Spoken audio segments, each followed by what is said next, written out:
meant to make my chamomile tea. Whoops. Wow.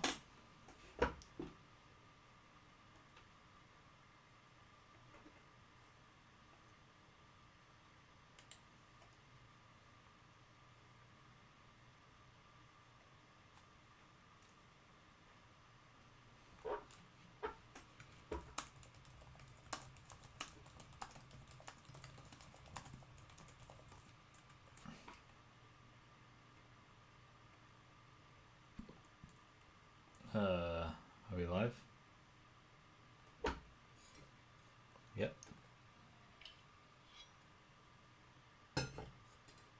Okay, it says part 1, which is stupid of me. Let's fix that. Oh, I can't go. Oh god, I can't go over to fix it. Oh god, no.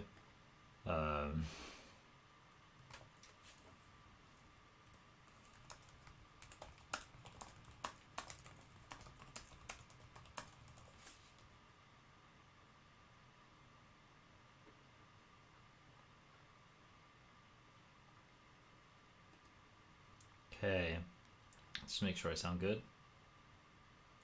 Oh wait. Okay. Let's make sure I sound good. Hello. All right, cool. Okay, I need to get chamomile tea.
Wagwan.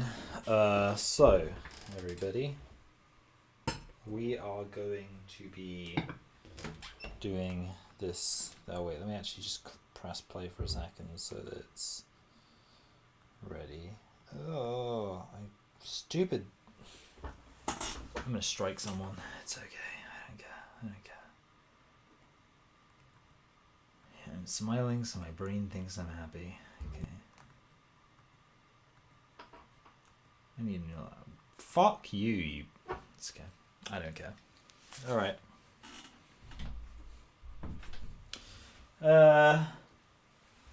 So I've decided to start a manager career so it'll be more entertaining for people. And in the meantime, yeah, we're just going to keep going through this video. But, you know, oh, so I'm playing as York because I am a... what's the word? I went to University of York. So I figured that seemed appropriate. The radical right is led by evangelicals focused on repressing the people and securing a future. Oh, I should say I don't really remember how this game works, so I'm going to be trying to work that out as I go along. For children.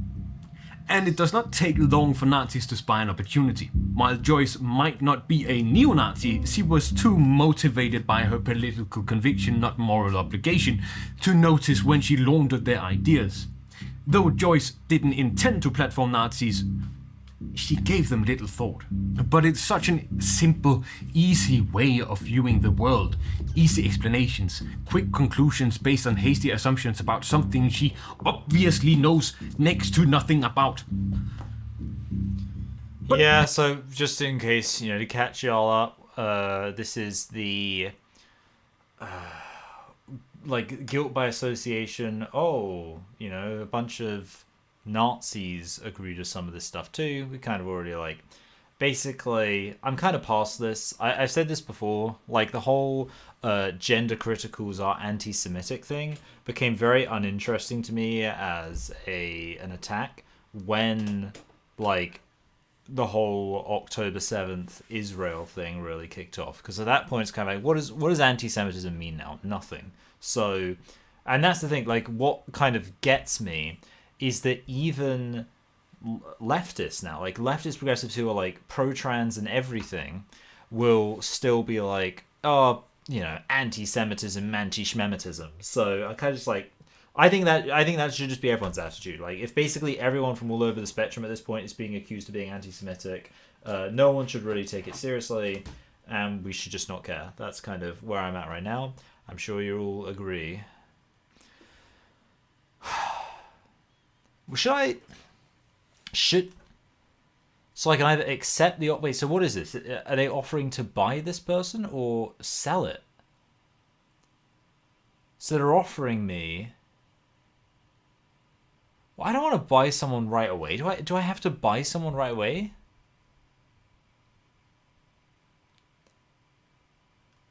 So I have a 4,750 transfer budget. I mean... Can I, like...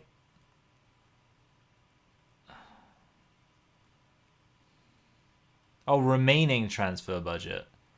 I'm going to offer you 175 because I don't care. Or should I stall?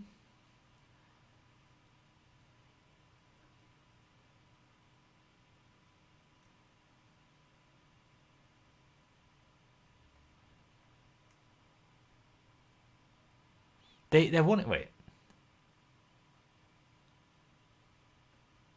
Oh, I see. Sorry, this is someone they're offering to buy. No, I don't want to. I don't want to sell someone. Still. Okay.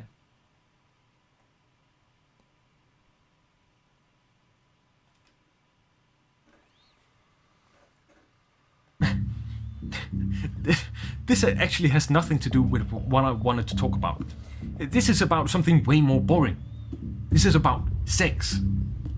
So let's zoom into one particular interview Helen Joyce gave to Peter Boghossian. I think that they often think that you are dog whistling, that you're not actually saying what you think. You're saying a palatable lie as a sort of as a gateway into what you might actually think. As a gateway to like throw trans people in ovens. Yes, exactly. Even if that's true, wouldn't it be best to just try to use reason, evidence, and argument to defeat the claim on the board? Oh, blimey! Caught in an alley with a murderer. Don't shout for help, it's loud. Hey, hold on a minute. The image isn't moving around. I just realised, like, the window's just been stuck on the same thing for ages. That's strange. Ingrating and may irritate the general public. Or why not try debating your way out with facts and logic instead? I think the issue here is that we're not talking about someone who's literally in the physical act of murdering. We're talking about someone who's saying things that you think might lead to murder, which is obviously very different, right? Because in the one, like, if someone's saying something, it actually makes a lot more sense that the solution could be to actually respond to what they're saying. That's just my thoughts. Peter, are you stupid? So we're seeing the worst mass delusion and spread of a culture-bound syndrome globally that the world has ever seen. It's on something very fundamental, which is the type of species we are, namely mammalian with two sexes. It's extremely harmful to children, to women, to gay people. Don't think it's great for men either, frankly, because it's so anti-reality. And so, of course, you've got to stand up and fight it if you see this. But it's ridiculous. Oh my God, I've never had to counter so many stupid things in my life. Idiotic. Like, imagine I'm having to tell you what sex means. We both know what sex means. Right. So, It wasn't even a question before. I just want to remind you that Helen Joyce is a mathematician. She has no background in biology, sociology, psychology, nothing. She is as much of an authority. Who is this dude? Just a German. A German who seems suspiciously interested in talking about the Jews. So basically, this, like, what he's just saying there is, oh well, this her expertise is in mathematics, so she can't talk about this stuff. I've said this before.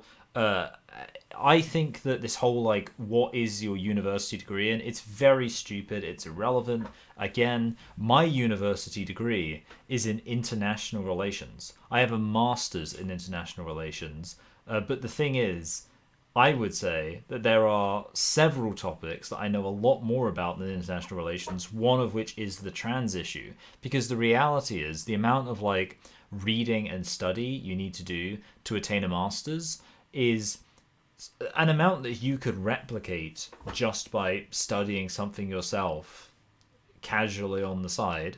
And I would imagine that also applies to a PhD as well. And it's also the case that you do not need to be, like, there's some things you just don't need to be an expert on in order to know enough about it to contribute to the conversation. Like, there are people who make videos debunking the flat earth, and they're not necessarily, like, full-on scientists about it. They just know enough about it. authority figure on this as I am, which says a lot. But maybe especially as a mathematician, something which should be, by the laws of nature, a static field. I'm not sure I can stress how idiotic it is to think that, oh, we both know what sex is. Just like everything that seems basic and is used by the wider public sexes. It's goddamn complicated. So, when a doctor wants to determine the sex of a baby, they go to inspect the genitalia. Sometimes this happens with an ultrasound, or later when the child is born. Simply, is dick present? And this is the most basic common way of determining the sex of a person. But calling it sex determination is a misnomer. The only thing really being established is the existence, or lack, of a phallus. Because while you might reasonably assume that the corresponding gonads, chromosomes and hormone production follows, this is wrong. Genital inspection literally only establishes the existence of genitals. Okay, so I don't really see how this is supposed to be a criticism. Oh, by the way, thank you everyone who is actually here, like Beverly, like Zombie Dude, Zombie Pup. Okay, like I can't really read the names super well, which is fine, whatever. Yeah, thank you for making me feel a little bit less lonely. I really appreciate it, because I am sometimes I'm just a lonely soul. Nothing else.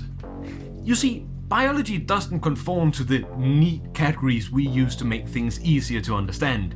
So, then you might say, well, a man has XY chromosome and a woman has XX chromosomes. And this is both right and wrong. Men are expected to have XY chromosomes and women are expected to have XX chromosomes, but we cannot make this correlation with absolute certainty. Penis is just a penis, a man is just a man, and neither are about chromosomes. The truth that is rooted in our biblical understanding that God set forth from the beginning of creation is that your gender is fixed at birth and you cannot change it. Yeah, you're just conflating two completely different groups. Like, there is the religious group, and they have all their reasons, and then there is the materialist biological group, and they would have a totally different position on it. Like, these are not... Just because two people say, or two groups of people say similar things, if they're saying them for very different reasons, they're ultimately not representing the same group and the same interests. And again, you haven't yet answered my question about where do intersex people fall into that equation? Yeah, those intersex individuals are still XX or XY, so you can't change that. Sure you don't have? Andy does not approve that asexual. Some people are born with both a penis and a vagina. Yeah, I think like one of the issues is that you can't realistically expect everyone to know all this stuff about like science, biology, all that. Yeah, because it's complicated, and like the job of politicians isn't to know everything about this. Their job is to be informed. And I'm just listening in the background. Stream started right as I finished the last part. That was very fortuitously timed of me. No, yeah, ultimately, end of the day, like, people are going to be, like, informed to varying extents about different stuff. But, like, I think when people are saying, oh, well, really biological sex is very simple, they're not saying that because they know about the science necessarily, but they are saying that because that's something that seems very obvious to them, that there is male and female. And therefore, I think they are correct, if that makes sense. Like, basically, it can be the case that you are communicating a truth based on quite rudimentary means of understanding reality, and yet that is still valid. Because ultimately, yeah, you could understand the deeper science more, but the deeper science isn't going to change your mind. I feel like a good analogy would be sort of, most people have an intuitive ability to work out whether or not an argument makes sense without having like a formal logic understanding or anything like that. And therefore, even though the formal logic could help them better express why an argument is good or bad, it's not going to change their position on whether or not the argument's good or bad, most likely. And it's kind of the same thing with biological sex too. Like, that's kind of why it like bothers me when people say, like, oh, well, you know, there's your simple biology, which is just males and females, XXXY, and then there's more complicated biology, and that's totally different. But the thing is, usually when we talk about like simple science versus complicated science, the complicated science doesn't totally contradict the simple science, right? It would just be an advancement on it. And yeah, that's basically, I know, like, for example, people talk about like, so quantum mechanics is a more complicated version of physics, or, you know, more complicated aspect of physics, but it's not as if like that like contradicts. So it's not as if someone goes to school, learns about physics, and then it's like, oh, I don't believe in quantum mechanics, because it's just a totally different thing. Oh, hi, keep to something something. A man or woman? Maybe? A person can be born with female XX chromosomes, yet also be born with a penis, or be born with a vagina and have male XY chromosomes. Some people are born with XXY or XYY karyotypes. Some are born with a single X, some are lucky to have the hottest version, the triple X variant. Some have XXYY, and some even have one part of their body be XY and another part of their body be XX. And the list of these varieties go on. And this is what we call intersex. Look, I'm not arguing that sex doesn't exist. I'm not even arguing that intersex people are necessarily a third kind of sex. It's just that what a man is, or what a woman is not two very neat categories, but instead clusters of data points we then assign a value, either man or woman. I can also make so I've spoken about this before. The issue is, like, in some sense it is a cluster, but it's this thing which I mentioned, which is this tendency to just look at it as a random collection rather than what it actually is, which is collections organized around a wider holistic thing. There are a cluster. Oh, we've got a match coming up. There is a cluster of attributes that are associated with someone being black, but those aren't random. They're connected to a lot of like physical stuff to do with, having been born in a certain area or having ancestry from a certain area, a lot of genetic stuff. It's not just random, it's not just made up.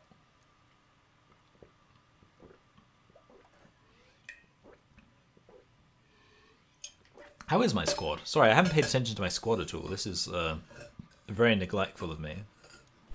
Let's look at my squad. Religious argument for this, if that's something you dig. So this is from the Bible. You may have heard about it. Then the Lord made a woman from the rib he had taken out of the man, and he brought her to the man. The man said, "This is now bone of my bones and flesh of my flesh. She shall be called woman, for she was taken out of man." And it's the same with the Quran. Oh, humanity, be mindful of your Lord. Going after the Quran? That's pretty dangerous there, buddy. You really... Wait, okay, why is that not? Yeah, you're really taking things to the extreme with your Quran attacks. I can't believe it, you bigot. Who created you from a single soul, and from it he created its mate. Man and woman are not separate, but of one flesh, of one soul. Anyways, intersex. I remember in an editorial meeting the first time I heard somebody say, 2.7% of people are intersex, as many as have red hair. Yeah. But that's just one of those talking point things. I was completely boggled. I was like, what? Like, I've literally never met somebody who can't be categorized as male or female. Yeah. So what's your point? Yeah, that's the other thing. It's incredibly rare. Like, it exists, but it's still so rare that we don't really need to talk about it. And that's the thing. Like, literally the best case scenario for these trans people is that, oh, okay, actually, sex isn't binary. It's just so reliably as if it's binary in every single situation that we might as well say it's binary. Which is, like, that's not something, you're not like, oh, wow, you've really got us there. If we take a closer look at these outliers, I think it gives us a much better understanding of the instability of sex and how far people go to groom biology to fit into two simple boxes. There are two statistics I've seen being used to estimate the frequency of intersex people being born. Either that 1.7% of the population is intersex, or that 0.03% of the population is intersex. Okay, wait, hold on. That's like a massive difference, right? So what was the first? Was the first one like 0.117 or 1.7, and then 0.03, which is incredibly rare. So I would imagine, because obviously it's worth noting, intersex, of course, is kind of a nonsense term. We don't really, like, a lot of people are intersex, I mean, they have some difference of sexual development, but they're still obviously biologically male, still biologically female. And this is, of course, and the thing is, like, trans activists will even, like, go out and they'll be like, oh, did you know that you haven't checked your chromosomes? So maybe you have an intersex condition. And I'll, like, say that, like, you could have one and not even realize. What they don't realize is that's kind of defeating their own point, because their point is supposed to be that intersex conditions go against the sex binary being significant. And yet the fact that we might not even realize we have these intersex conditions means that they don't go against the sex binary being significant, because they are in fact not significant. So yeah, I would imagine the difference there is like 0.03%. Even that sounds kind of high, but that might be the much more ambiguous cases. And both estimates are right, but it just depends on the definition. Only one of those estimates is used to invalidate certain groups. And can you guess which? Some people only acknowledge intersex when there is... What do you mean only one of those estimates is used to invalidate certain groups? I actually can't guess which. So there's the, again, I still can't remember. I can't remember if it's 1.7 or 0.17, but let's just say 1.7 because that's like way bigger. Like, in some sense, I mean, either way, like, neither of them invalidate certain groups. I mean, the number doesn't really matter, right? Because at the end of the day, 0.03%, that would still be saying that group exists. So it's not really invalidating them. I'm not sure. I'd be interested to see how he's arguing that we, invalidate those groups. True confusion, when the doctor pulls you out and has no idea what they're looking at, or when you have, let's say, the body of a man but the reproductive organs of a woman, or when the chromosomes don't match the physical body. This is around 0.02. I just realized, why am I playing? I'm literally playing my best squad for a friendly match, but whatever. I guess it gives me a chance to get used to playing them. 2% to 0.05% of the population. The 1.7% includes Klinefelter and Turner syndromes, having XXY or a single X chromosome. And that's as common as people with red hair. Nature doesn't decide whether the category of male... I just don't think he's really addressed the point of the incredibly frequent one is so frequent that it gets at the fact that it's not relevant. Because you're not going to... It's not going to be... If you look at 100 people, you're not going to look at one of them, over one of them. But, you know, I mean, 1.7, that rounds up to 2. So, yeah. You're not going to see 2 people in 100 and think, oh, I just can't tell if that person's biologically male or biologically female. Certainly not if yet they are, you know, naked, and certainly not if you are a doctor. Ends and the category of intersex begins, or where the category of intersex ends and the category of female begins. Humans decide. Wherever the line is drawn, we still don't entirely know how common being intersex really is. For one, most people never get their chromosomes checked because why would they? Also, even if we only take the estimates of ambiguous genitalia, we still can't make a reliable estimate. It was only in 2015 that the EU recognized that intersex people had the right not to get sex reassignment surgery. Listen to this.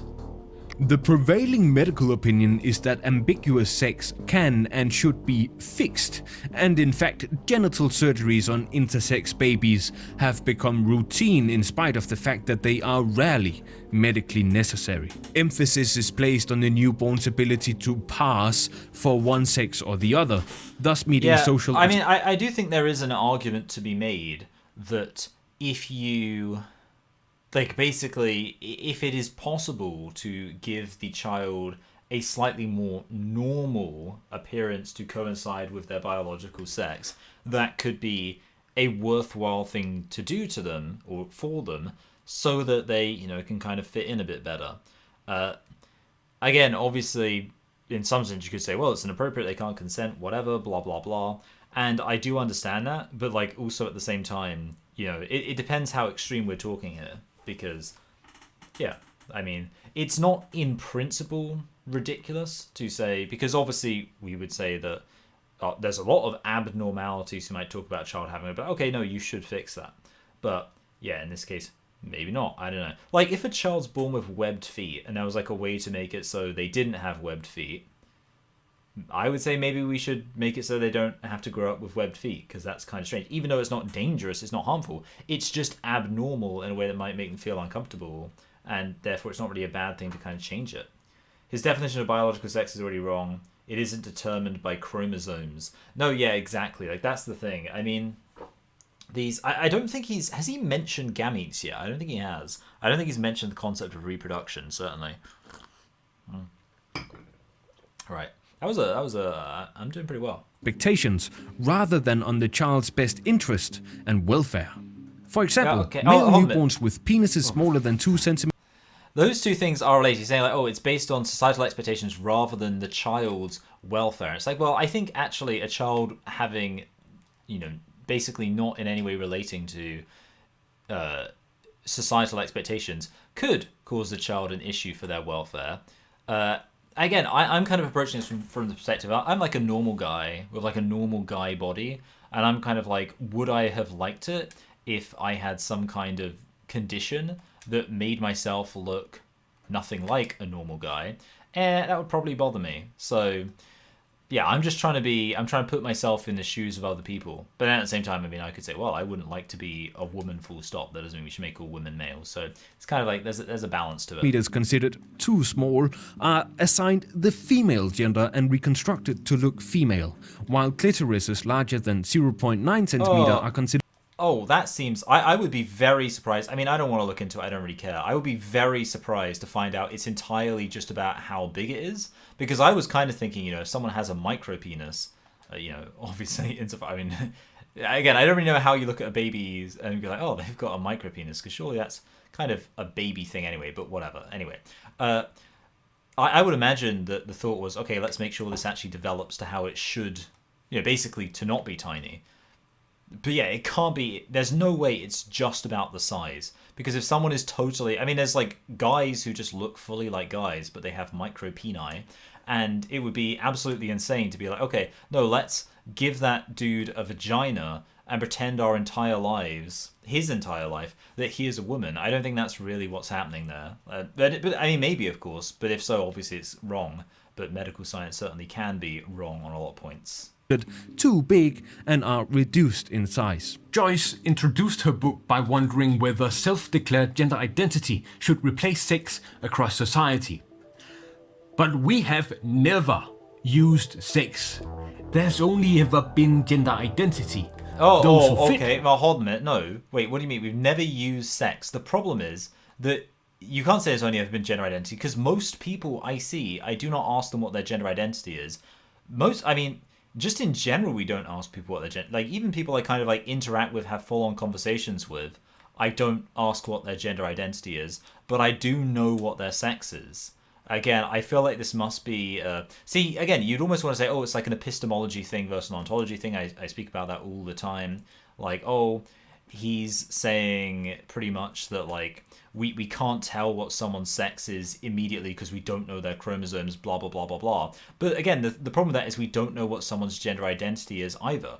And the other issue here, though, is even if you do say, like, if basically you're saying your gender identity is your sense of yourself as a man or woman, well, because most people actually view their gender identity defined by that to just be a description of their biological sex, we are still using biological sex. And, you know, when I think about, like, history, because I'm not sure how far back he's meaning to go here when he's saying, like, never, yeah, I would say that obviously those people have spoken in terms of biological sex. And even if you want to talk about, like, third gender categories, that was not about gender identity, it was about gender expression, and it was about gender roles, I should say, and it was about gender roles relative to sex. So it's even then still about sex. Oh, I thought it was going to be it. And those we make fit.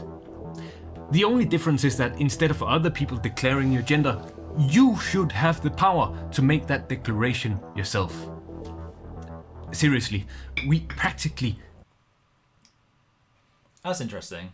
This reminds me, I saw a post from a mother who resents her parents for doing an ear pinning procedure on her as a child because she had ears that stuck out a bit. I'm conflicted if that was wrong TBH. I think, to me, if that's like doesn't cause any issues, I feel like it is an okay thing to do. I kind of feel like, again, it is weird because there is kind of this line of like, do we want to say, oh, everyone has to look normal? We don't want any kids to kind of grow up with something that would make them seem silly. But then you just think about like the fact that kids get bullied. I feel like until we're going to actually start taking bullying seriously, we sort of owe it to kids to get rid of stuff that could lead to them being bullied. Having said that, obviously there'll be plenty of kids who have things that lead to them being bullied, which we can't fix surgically. So actually maybe fixing stuff surgically is kind of avoiding the main issue.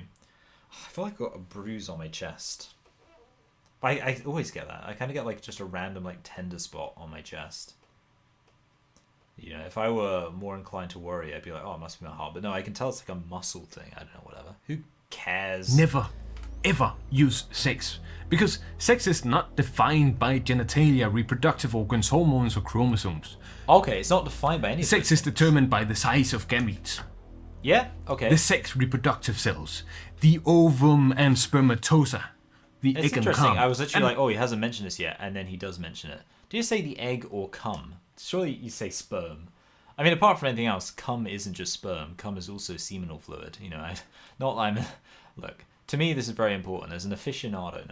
But okay, I guess he's going to make a criticism against the gametes. So let's hear. Man is then someone who produces the small types of gametes, and a woman is someone who produces the large size. Mm-hmm. But aren't we just back at reproductive organs again? Aren't you a woman if you can't produce really. it? Well, I don't see how we're back at reproductive organs because, I mean, technically, because, you know, obviously, I don't know if it's possible to produce sperm without testes, which, I mean, that's obviously the real point of getting at, which is that sex isn't actually about what gametes you produce. It's about what reproductive function your body is. I used the term designed. I used the term designed recently in a post. A lot of people said, oh, you shouldn't say designed the thing is, it's really hard not to use the word designed because it feels like we are designed, but whatever. Anyway, is organized around, this is the better way of saying it, is organized around facilitating. And you don't necessarily, like, it can be the case that we can recognize someone's body was organized around facilitating the function of the large gamete in sexual reproduction, even if they don't have the means to actually make the large gamete, because we know what the function is. It's, oh, I thought it was in. Yeah, it's about, well, for example, if you have a birth canal, that's very important to the reproductive function of the large gamete in sexual reproduction, even if you don't actually have the ability to produce the large gamete. So, but then, yeah, the other thing I would just focus is, even though it might be the case that the gametes necessitate the sexual organs, it doesn't mean you're just reducing it down to sexual organs. Because, you know, what matters is what you're putting the focus on. Eggs. Well, aren't you a man if you can't produce sperm? Of course you are. Gender critical people who thinks that biological sex... Yeah, I guess I already anticipated that, right? Because, yeah, even if you can't produce sperm... The thing is, obviously, he was originally... He's kind of, like, moved around a bit, because he was originally focused on the fact, like, oh, we don't talk about... Like, we're never talking about biological sex, because you're still a man, even if you can't produce sperm.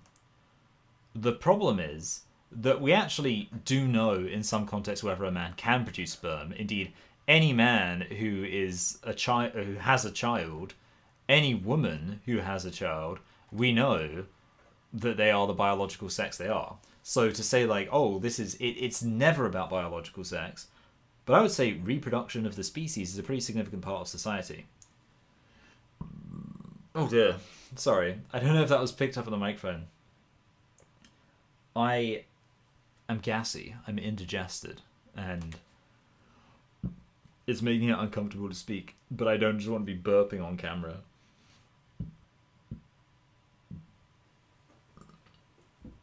Ooh, okay, whatever. Wait, I'll mute myself and I'll do a huge burp. Perfect, nailed it. Is real, important, and immutable. Have gone from believing sex is related to genitals, but that would mean surgery could change your sex, to thinking that reproductive organs define sex, but of course if infertility erased your sex, it would be Armageddon for 1 in 6 people, to chromosomes. And this is where it stops being basic biology, where chromosomes and hormones and brain differences shift from being a binary to spectrum, because it counterintuitively is more precise to gamete. Okay, I don't know, wait. He just said a spectrum is more... It works more for gametes? There's only one type of gamete, but... Sorry, there's only 2 types of gamete, rather, I should say. So yeah, I don't really know what he's saying there. But whatever, I'm just going to let him talk. And of course, your sex isn't defined by your ability to actually produce gametes. Then infertility would kind of invalidate this argument again. It's like Matt Walsh, when he, and I don't agree with a lot of Matt Walsh's politics, but when he went around going, what is a woman? I know. What an amazing Did you watch question. that film? Yeah, I did. Do you remember the chicken? They do chickens cry? Sounds like we've established there are some people who, in principle, can get pregnant, and there are some people who can't. So there's 2 categories, otherwise known as binary. Lots of women can't get pregnant either. Yeah, but they're still of the nature to get pregnant. So sex is not defined by your body, but whether the organism to which you most closely relate is designated to produce eggs or produce cum. What was the... And then we just end up back where we started. Yes, sex is a thing that exists, but no, it has no bearing on who you are, exactly because it is so complicated, exactly because normal people can't use gametes for anything, exactly because genitals are... Oh, this guy's just all over the place. Like, I don't understand what he's... So he's saying, like, your sex is... It has no bearing on who you are, because it's not about just... Yeah, it's not about... Wait, I'm getting distracted.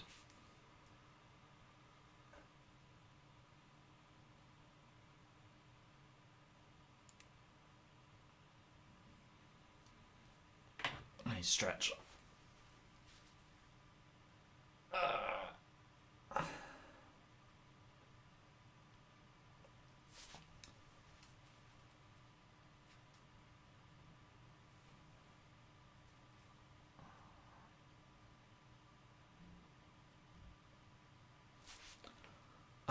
shoulders. They really hurt. All my body hurts constantly. That's not true. I'm exaggerating. Some people actually do live with like chronic pain. I don't really live with chronic pain, but I do in combination. I think on like a level, you know, live streaming actually always makes me slightly anxious, just because, you know, it's live. I feel put on the spot and it makes me tense up.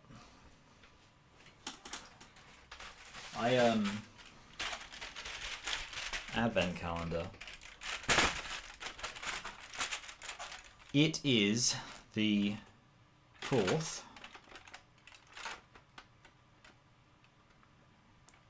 It's the 4th.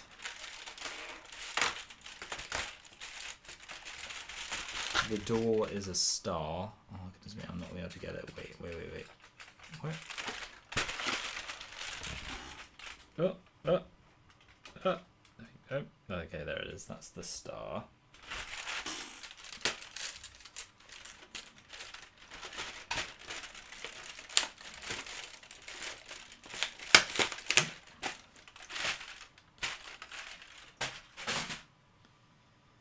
It is a Christmas pudding.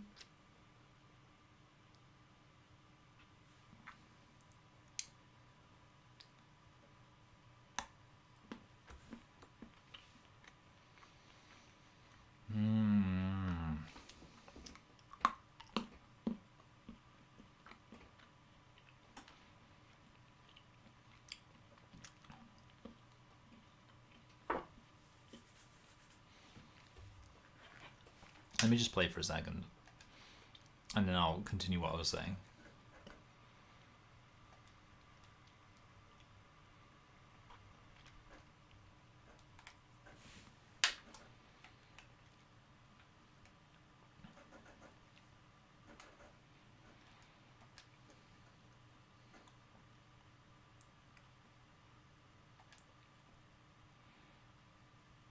Oh, crumbs.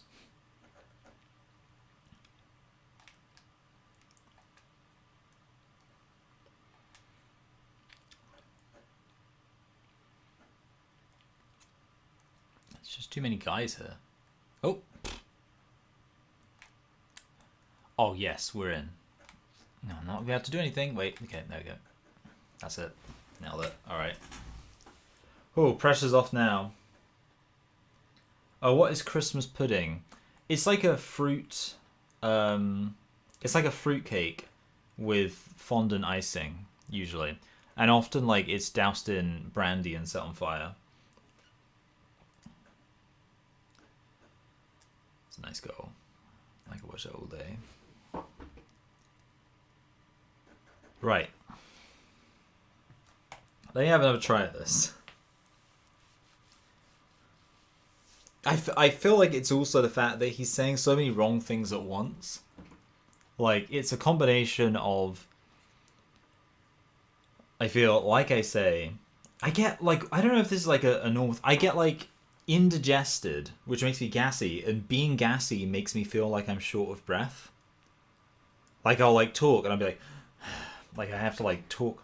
But yeah, it only happens after I've eaten food, so yeah, it's definitely like, and then like it gets better if I burp. But again, I don't really want to burp. I don't know, I mean, you guys know why what he's saying is wrong, right? He's saying, like, your sex doesn't determine who you are because... I'm going to just listen to it again. I don't care. I'm just going to listen to it again.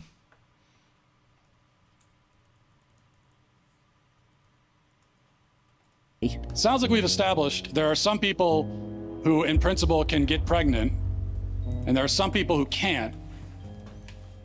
So there's two categories, otherwise known as binary. Lots of women can't get pregnant either.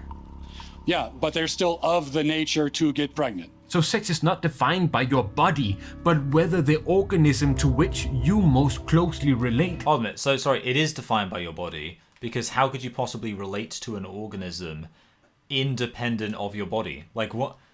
I mean, yeah, that is your body, because It's about, I mean, we're talking about which organism you physically, I mean, again, organism is a bit weird because, you know, we'd say phenotype, but it's fine, whatever.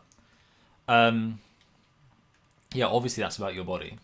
Is designated to produce eggs or produce cum. And then he says, like, designated. Like, it's not really about designated, it's about organized around. And I think it would be more accurate to say designed. Designed, yes, by a natural process.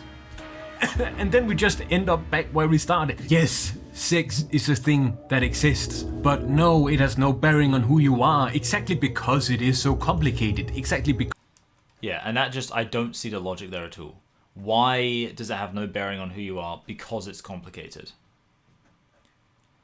And why is it complicated to just say, oh, we can recognize... Again, the issue is to recognize that it's possible for someone who does not get pregnant to nonetheless be supposed to get pregnant is no more complicated than being able to recognize that a fridge is broken when it doesn't keep food cold.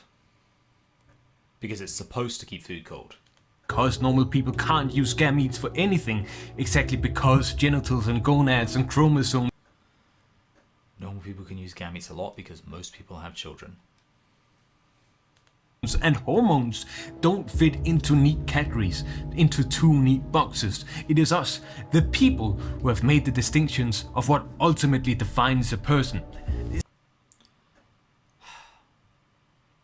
I can't be bothered.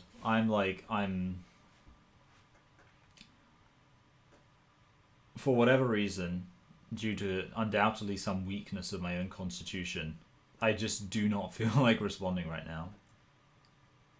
Is there anything else we can watch? Let's just watch my video again. Why not? I don't care. I'll do it.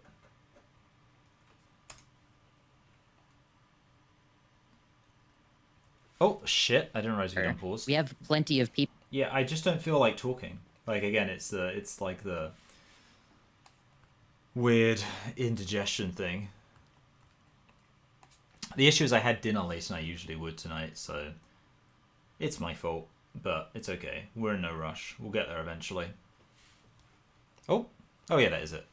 So, this guy Based Is True has been begging me to do a collab with him for a really long time. His channel is basically just where he makes fun of loads of cringe subreddits. And I was like, oh man, this guy's already sucked the teats of subreddit cringe dry. Until I happened to stumble upon the seething mass of insanity that is this entire subreddit dedicated to hating JK Rowling. So, with that nugget of an idea in hand, I began scripting, chiseling away at it and refining it into a great video. And then, no word of a lie, I sent this script to Based Is True and he said, hey dude, this script is way too good, I don't think there's anything I can add to it. And I told him that I would get my comment section to make fun of him for being a coward and refusing to rise to the challenge, but he did say that at some point we might do a live stream together, so look forward to that. Anyway, so I guess it's time to soldier through the depraved wasteland of Reddit alone with only my wit in hand. First things first, obviously, are the top posts of all time. They're the most popular, so they must be the best. And the best of the best is this post presenting proof JK Rowling is a general piece of human garbage and... okay, it's pretty long. But you know, if this is proof that she's human garbage, if we just pick some points at random, I'm sure they'd be pretty undeniably terrible. Like, her books are very undiverse. The only LGBTQ plus diversity was after the books were written. Oh no.